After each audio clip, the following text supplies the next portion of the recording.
हमारे बिहार पुलिस के निकम्मे कर्मचारी उसका इंसान है। क्या अपने अधिकार के लिए लड़ना, अपने समाज के लिए आवाज उठाना, ये कोई आतंकवाद है?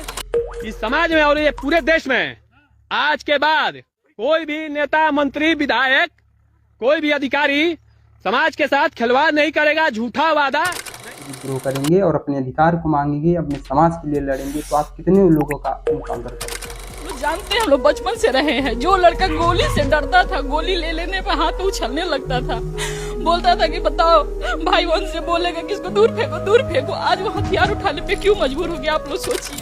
था अहिंसा को तब तक उचित ठहराया जा सकता है जब तक विरोधी दमनकारी ना हो, लेकिन क्या बिहार पुलिस इतना सक्षम नहीं है कि एक व्यक्ति को उससे हथियार छीनकर अपने कब्जे में ले सके? यार इनको दे दिया गया। अगर इसके बाद इन लोगों ने कुछ फल किया या झूठ मूठ का कुछ ऐसा भी कुछ भी किया, जब आप अपने अधिकार के लिए लड़ेंगे, अपने समाज के लिए लड़ेंगे, गलत के विरुद्ध खड़े होंगे या फिर किसी नेता, मंत्री के विधायक आवाज उठाएंगे, तो आपका सीधा सीधा इनकाउंटर कर दिया जाता है। भरत तिवारी कोई मामूली बंदा नहीं था, वो एक क्रांतिकारी था और जिसे हमारे बिहार की सरकार और बिहार की पुलिस ने मिलकर उसे एक आतंकवादी घोषित करके उसका इनकाउंटर कर दिया। क्या अपने अधिकार के लिए लड़ना, अपने समाज के लिए आवाज उठाना, ये कोई आतंकवाद है या कोई देशद्रोह है जो बिहार पुलिस ने भरत तिवारी का इनकाउंटर कर दिया? भोजपुर के भरत भूषण तिवारी इनकाउंटर पर अब पुलिस की पूरी कहानी सवालों के घेरे में है। आज जरूरत है हमें जागरूक होने की, अपने अधिकार को जानने की। अगर हम जागरूक नहीं होंगे तो आने वाला समय इसी तरह से चलेगा जो हमारे देश की सरकार चाहेगी।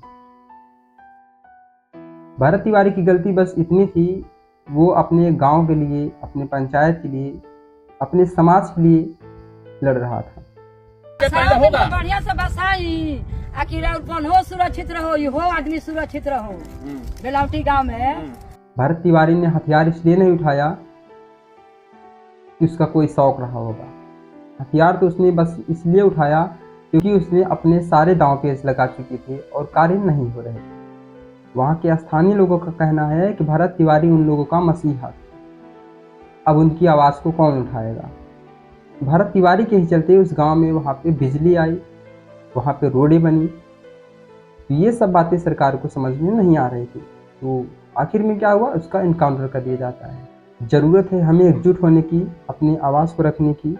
यदि इसी तरह से देश चलेगा तो आने वाला समय इतना भयावह होगा कि आप कल्पना नहीं कर सकते। दुर्भाग्य हमारे इस देश का, जहाँ पे अपने अधिकार के लिए लड़ने पर भी उसका इनकाउंटर कर दिया जाता है। हमारा संविधान हमको आज़ादी देता है कि हम अपनी बात को रख सकते हैं, अपनी बात को कह सकते हैं, अपने अधिकार को मांग सकते हैं, लेकिन बिहार पुलिस ने अपने बल का प्रयोग किया और भरत तिवारी का इनकाउंटर कर दिया। भरत तिवारी ने अपने आप को सरेंडर कर दिया था, उसने हथियार भी फेंक दिए थे। हथियार इनको दे दिया गया। अगर जैसा कि वीडियो में साफ साफ दिख रहा है कि भरत तिवारी ने बोल दिया कि वो सरेंडर कर रहा है, फिर भी बिहार पुलिस ने उसका इनकाउंटर कर दिया। जबकि हमारे कानून में नहीं लिखा गया है कि किसी भी मामले का पहला स्टेप होता है इनकाउंटर। इनकाउंटर तो किसी मामले का अंतिम स्टेप होता है जब पूरी तरह से प्रशासन हार मान जाती है और आरोपी को कब्जे में नहीं ले पाती है। क्या बिहार पुलिस इतना सक्षम नहीं है कि एक व्यक्ति को उससे हथियार छीनकर अपने कब्जे में ले सके? ये मामला दिखाता है कि बिहार पुलिस कितनी सक्षम है कि अपने कार्य को सही तरीके से नहीं कर पा रही है। बताइए, पूरा बिहार पुलिस मिलकर के एक व्यक्ति से उसका हथियार छीनकर उसे कब्जे में नहीं ले पा रहा है।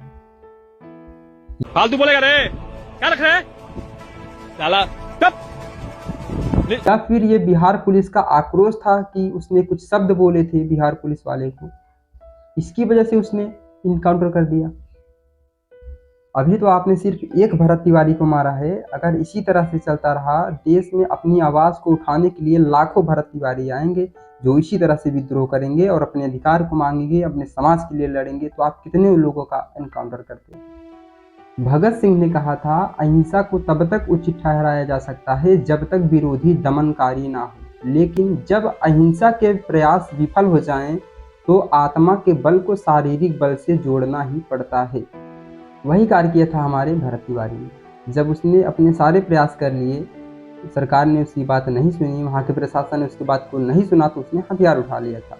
माना कि फिलहाल उसका हथियार उठाना गलत था, लेकिन उसका इनकाउंटर करना तो बिहार पुलिस का सरासर गलत है। ऐसे में बिहार पुलिस के ऊपर सख्त से सख्त कार्रवाई की जानी चाहिए और भरत को एक शहीद का दर्जा प्राप्त होना चाहिए। लेकिन उसने समाज को बदलने में एक महत्वपूर्ण भूमिका निभाई और अगर वो रहता तो समाज को बदल के दिखाता, लेकिन हमारे बिहार पुलिस के निकम्मे कर्मचारी उसका इनकाउंटर कर देते हैं।